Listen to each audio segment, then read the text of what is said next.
Shalom, shalom, shalom. Bonjour par ici. J'espère que vous allez bien. J'espère que vous allez très bien. J'ai un peu une tête de réveil. En fait, ce matin, nous allons discuter un peu les choses de Dieu, spirituelles. Comme d'habitude, au fait, ça ne change pas par ici. C'est le but et c'est la base. D'accord? Donc, hier, il y a des personnes qui ont commenté ici. Il y a une personne qui m'a dit comme quoi... Non, j'allais d'abord saluer une de mes soeurs, ma grande soeur, qui est venue me donner de l'argent dans le monde spirituel cette nuit. Mais je vous avoue aussi que c'est moi-même qui ai prié hier avant de me coucher. Je faisais la prière pour briser toute incantation mystique sur ma vie, tout ça là. Et j'ai prié à Dieu pour qu'il m'amène là-bas en esprit dans leur monde, que j'aille moi-même voir les choses. J'ai prié à ça. Et puis je suis arrivée là-bas hier, pendant mon sommeil, la vision.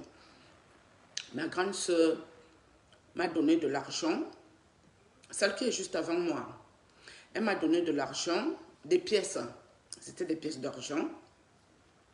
Et il y avait un type qui partait chier dans les toilettes de mon oncle, non, mon tonton, notre voisin du village là, qui est décédé. Je crois que mon tonton était assis sur la chaise, il est déjà décédé, mais il était assis sur la chaise. Et puis le monsieur partait chier. Par contre, le monsieur là n'était pas de ma famille. Comme les toilettes de mon tonton étaient là-bas dans le coin, là, c'était là-bas.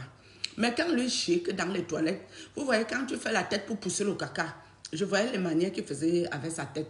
Un coup, les toilettes se sont cassées, il est tombé dans les toilettes. On est allé le secourir, non. Quand on l'a sorti, il y avait les cacas sur lui avec les asticots. C'est comme ça que je lui ai dit, on part à la rivière, part se laver pour enlever la merde là et les asticots là. Après, quand on revient, ma grande soeur là me donne de l'argent, les pièces. Dans le monde, dans le rêve, dans le monde esprit là.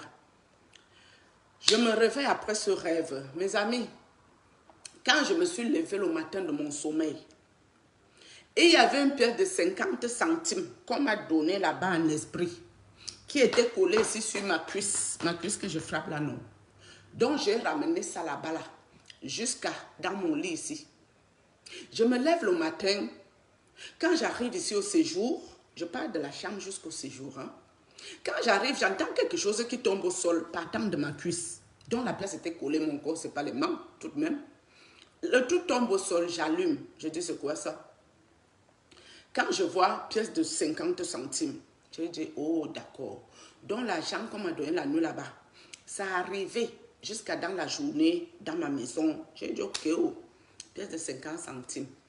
Du coup, je suis entrée ici dans la prière 1 heure de temps, non, pour parler à l'argent là que toi, si tu vas sortir d'ici, ce qu'on t'a envoyé faire ici là, toutes les incantations, les conjurations, les imprécations qu'on a fait sur toi là, tu vas l'entrer dans le porte de monnaie de celui qui t'a envoyé me dépouiller ici pour me foutre encore dans la merde financière. Tu vas aller agir dans sa vie. Bref, c'était beaucoup de prières. Moi, je vous dis un passage vite fait. J'ai fini de prier par là cet argent. J'ai balancé ça par la fenêtre pour dire, allez, retour à l'envoyeur. Va chercher ton expéditeur. Tu vas agir là-bas dans sa vie pour le dépouiller. Pour qu'il soit dans la misère financière, ça ne sera pas sur moi, tu vas agir. Et moi, quand je prie comme ça, pour moi, j'ai fini avec ça. Pour moi, cette histoire-là est terminée. Pour moi, l'argent est retourné où il doit aller. Et pour moi, l'histoire est finie. Dans ma tête, il n'y a plus rien.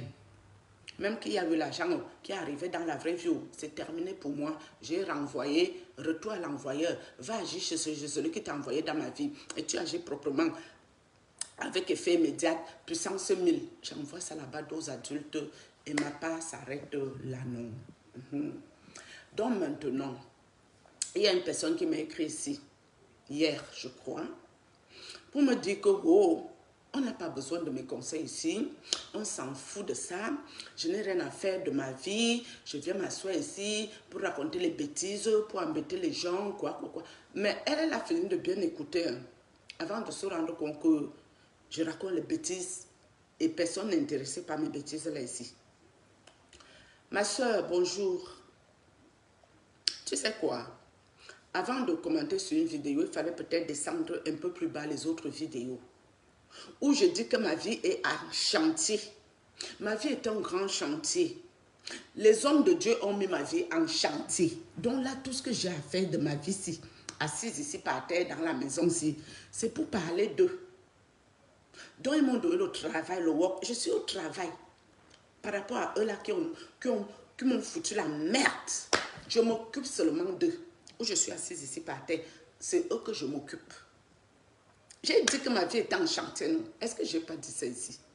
J'avais mon petit travail où j'étais épanouie. M'occuper des personnes âgées. Hein. Moi, je ne suis pas moi riche. Je partais laver les papas, faire leurs courses, les accompagner chez le médecin, faire leur bien-être. C'est dans ça que je faisais.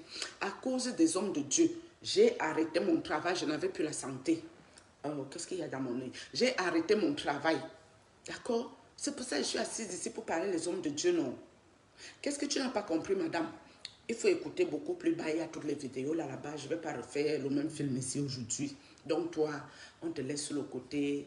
Là-bas, non, il n'y a pas de souci. Je t'ai déjà répondu. Et puis, il y a un autre qui m'a écrit comme quoi, c'est les pasteurs ici en Europe qui m'envoient parler du père prophète qui s'est marié. Que c'est les pasteurs ici en Europe qui me montent pour qu'ils viennent parler du prophète. Mais attendez, père prophète, je sais que tu conseilles déjà tes fidèles, mais il faut encore leur parler bien à l'église. Ils vont mieux peut-être comprendre si tu leur reparles encore quelque chose de sérieux. Ils vont comprendre. À quel moment tes fidèles disent ne touchez pas à mes oins? Mais ta fidèle qui commente ici, que c'est les autres pasteurs qui m'ont envoyé parler de toi ici. Est-ce que c'est normal? Non seulement elle est à côté de la plaque, elle se trompe. Personne ne m'a envoyé. En même temps, elle accuse les hommes de Dieu, alors qu'on ne doit pas toucher aux oins de Dieu. C'est ça, non?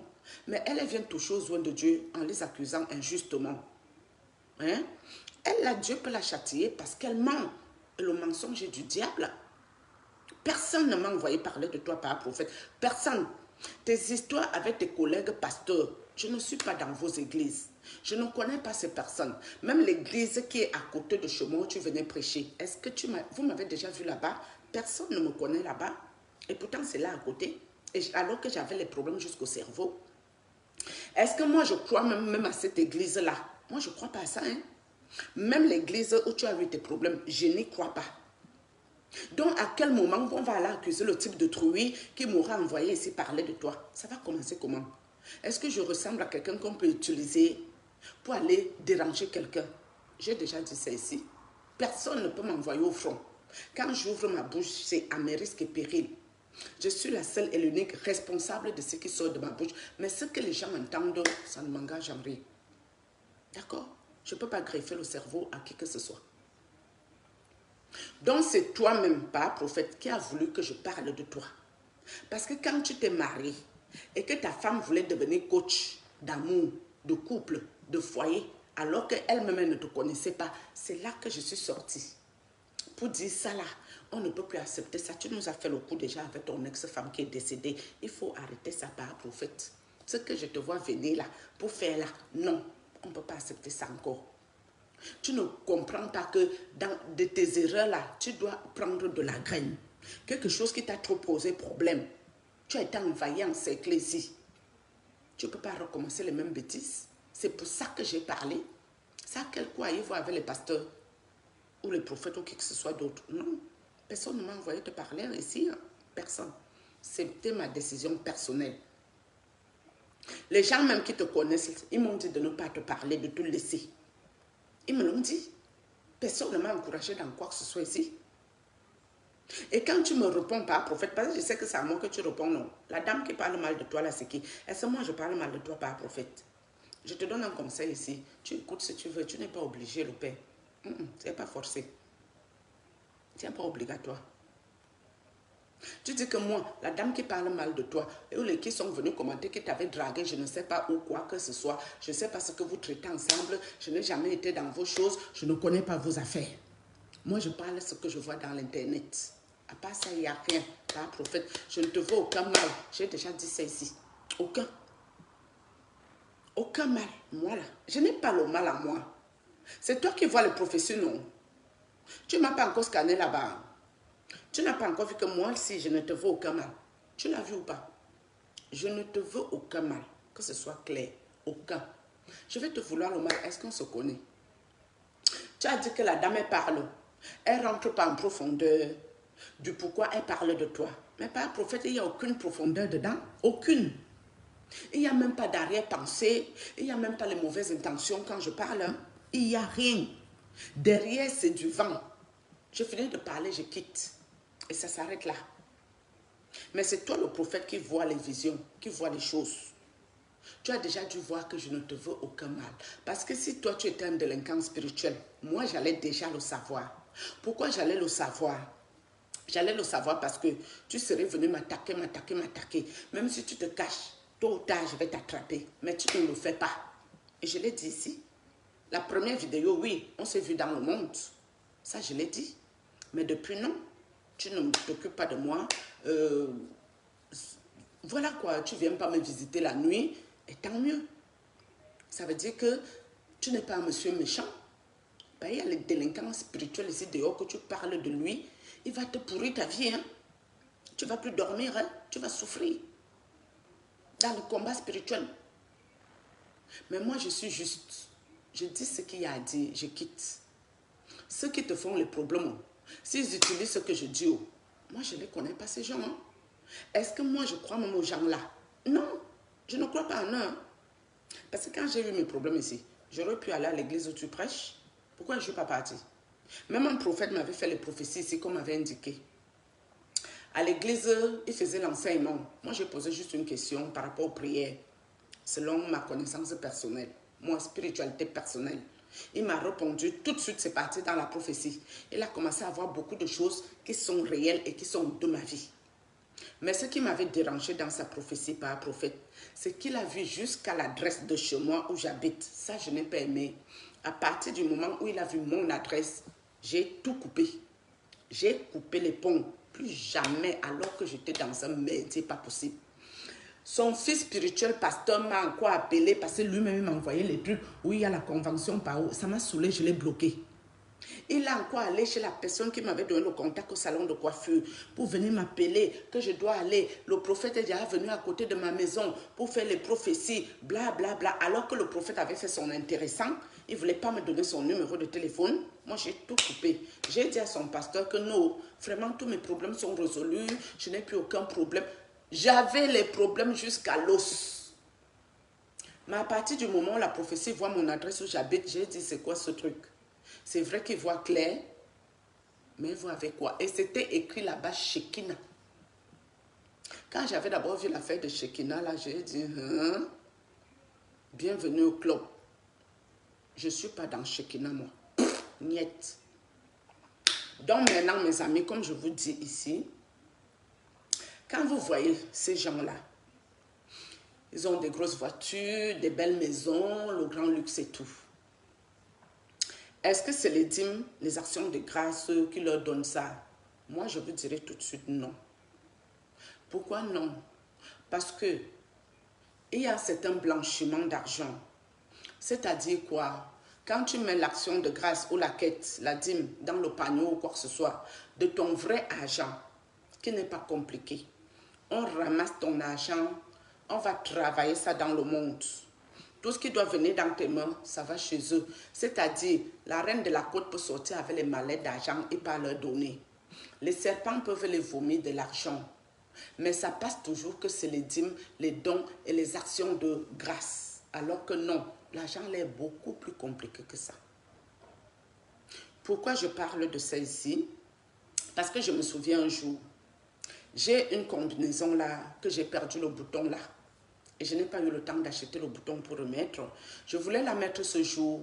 Et j'ai parlé chez moi à voix haute que, waouh, si ma combi là avait le bouton, je l'aurais mise aujourd'hui. Ça fait longtemps. À cause du bouton, je ne mets plus cette combi.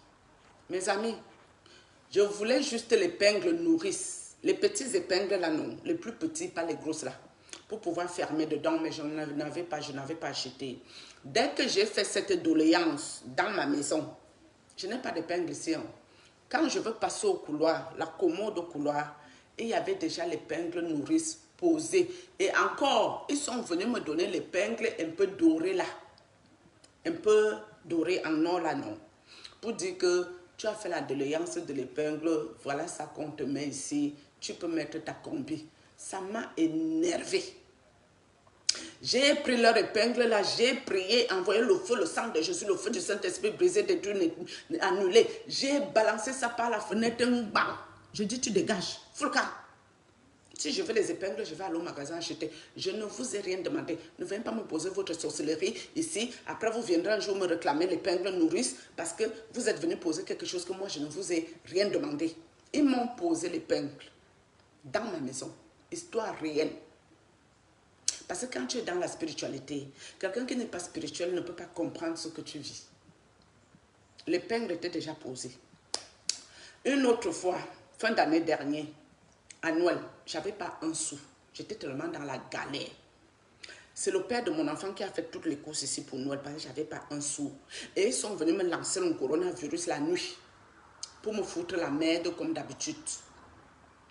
Après maintenant, dans le corona, j'étais là, je partais acheter le gingembre et le citron. Ce que je n'ai jamais fait, je partais retirer mes pauvres 20 € pour acheter mon citron et mon gingembre pour faire la mixture et boire.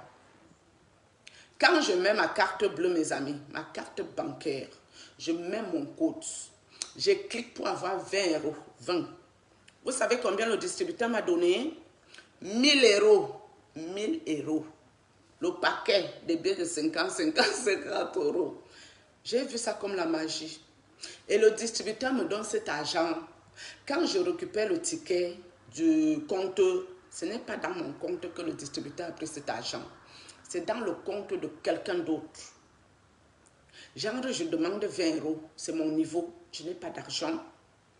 Le distributeur vient me donner 1000 € avec le compte de quelqu'un d'autre. J'ai directement appelé le père de mon enfant. Je dis, il y a un problème. Je vais au distributeur pour avoir 20 € parce que je n'ai pas d'argent pour acheter le gingembre.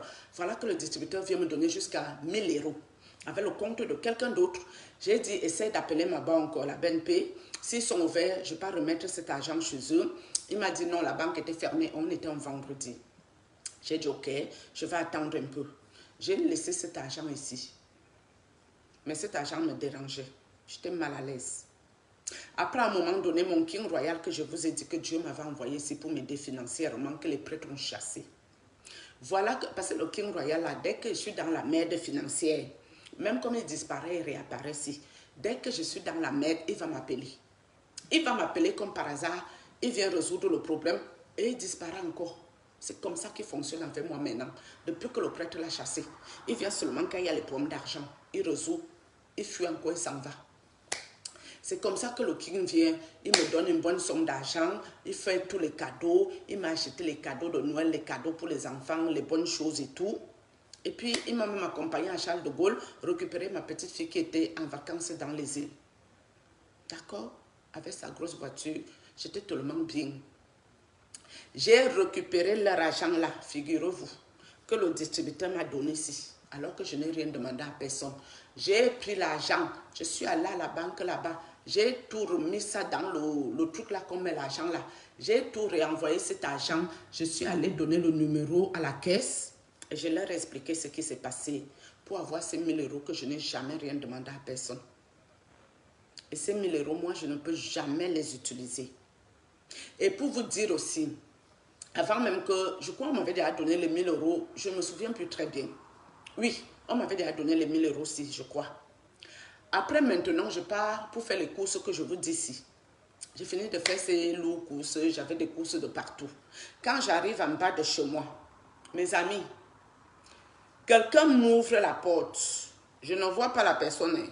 Comme j'avais les sacs de partout, la personne m'a ouvert la porte. Je n'ai pas cherché à comprendre que qui m'ouvre la porte sans que je te voie.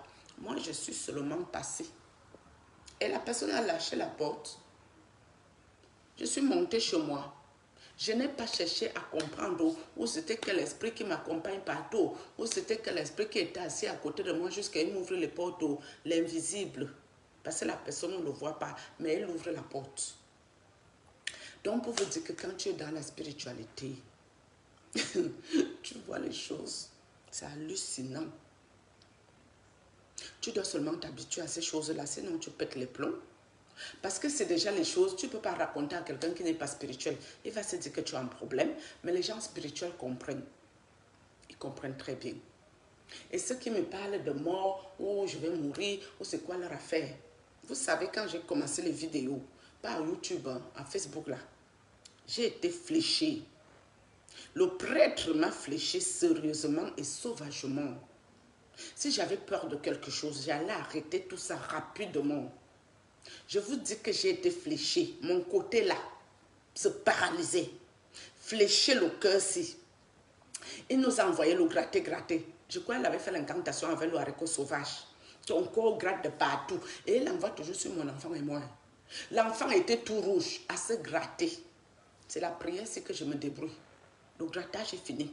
La même prière, tout mon côté du corps est revenu. La même prière que je fais si le fléchage du cœur s'est arrêté. Toujours ma même prière. Le truc qui marchait ici au niveau de mon sang qui m'a donné les bicotes. Vous savez c'est quoi le bicote? Non, je ne sais pas comment on appelle ça en français, la teigne. Quelque chose que je n'ai jamais vu dans ma vie. Ça arrivait là, ça m'a laissé tout des traces et ça grattait. Ici, là, en bas, il y avait plein de blessures et là, il y avait une grosse boule qui était sortie. C'est pour ça, la dernière fois que je suis allée faire les examens, que je vous ai montré ici que l'Éternel est merveilleux. Que j'ai dû faire la mammographie, l'échographie des lolos à la 4e vitesse. Que je disais que qu'est-ce que celui-ci est encore venu me lancer ici, là.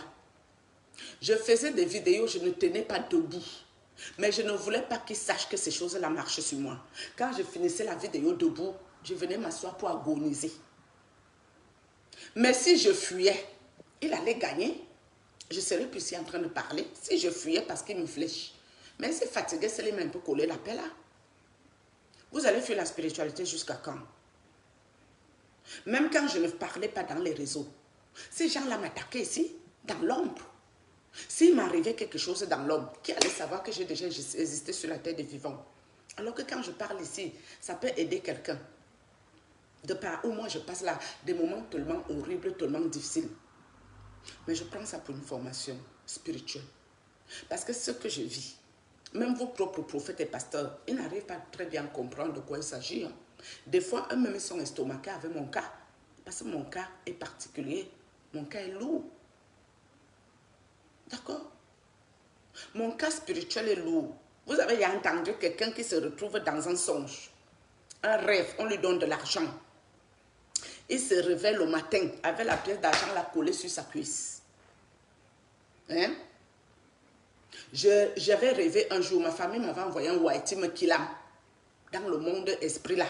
Le Whitey voulait me bombarder le fusil. J'ai attrapé son fusil, j'ai mis la tête au sol pour pas qu'il me fusille. La fusil là m'a cogné ici à la cuisse, là-bas dans le rêve. Quand je me réveille le matin, je vais pour me laver pour aller au travail. Mes amis, la cuisse était tuméfiée comme ça, bleue. J'ai gardé l'affaire là plus d'un mois. Ça s'est passé dans le rêve. D'accord? Donc ça, c'est ma vie qui est là. Ce n'est pas la vie de quelqu'un d'autre que je raconte ici. C'est ma vie personnelle. Et je suis censée écrire un livre. J'ai déjà pris attache avec des écrivains. Et ce livre-là parlera un peu de toutes ces choses spirituelles et la maison de Dieu. Et à la fin, je pourrai vendre à la FNAC. Quand les éditeurs auront pris ce qu'ils ont à prendre, le reste partira dans les orphelinats. Parce que moi, je n'ai pas besoin de tout ça. D'accord? Donc maintenant, quand les esprits décident de vous nuire, de s'imposer dans votre vie alors que vous ne leur devez rien. J'ai une question à me poser aux occultistes. Mes chers amis occultistes, bonjour, shalom à vous, j'espère que vous allez bien.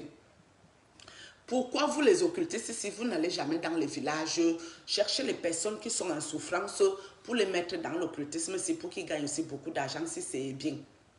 Pourquoi une personne comme moi, je suis tranquille dans mon coin, je ne vous ai rien demandé.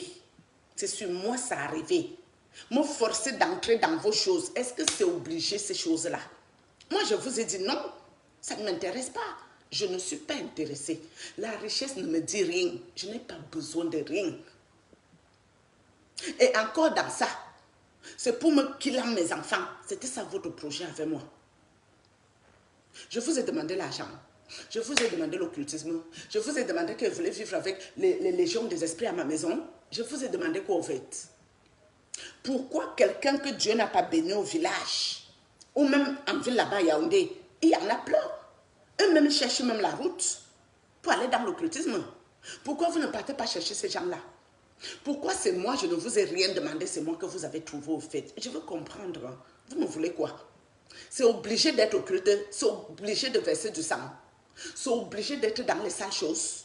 Est-ce que c'est forcé? Vous me pourrissez ma vie, c'est pourquoi en fait? C'est pourquoi j'ai dit non à vos choses. J'ai dit non à ça. Non aujourd'hui, non demain, non après-demain. Même si je dois laisser ma vie, je préfère laisser ma vie, que Dieu prenne ma vie. Que d'entrer dans vos histoires, je n'entrerai pas. Jamais. Je ne vous dois rien. Dieu m'a envoyé sur la terre. C'est lui qui m'a béni. Mon étoile, mon don de vision, ma lumière, c'est Dieu qui m'a donné. Et vous voyez ça, vous les occultistes ici. Vous voyez ce que Dieu m'a donné. Vous venez brouiller tout pour me forcer à aller faire vos malchances avec vous dans la vie des gens. Pour que de temps en temps, vous allez prendre un petit truc, vous me donnez. Et puis vous me demandez les sacrifices. Vous me demandez de verser du sang. Vous êtes Dieu. Donc ce que Dieu m'a donné, vous venez brouiller. Pour me forcer. Que ça devienne comme si c'est vous les dieux. Au doigt. Tiens. Jamais. Je ne serai jamais de vôtre. Hein. Je préfère vous prévenir en même temps. Je préfère perdre ma vie que de venir avec vous aussi. Jamais, jamais, jamais. Ni aujourd'hui, ni demain, ni jamais plus. Jamais. Quand vous êtes allé entrer dans vos choses, vous souffrez. Vous ne voulez pas souffrir seul.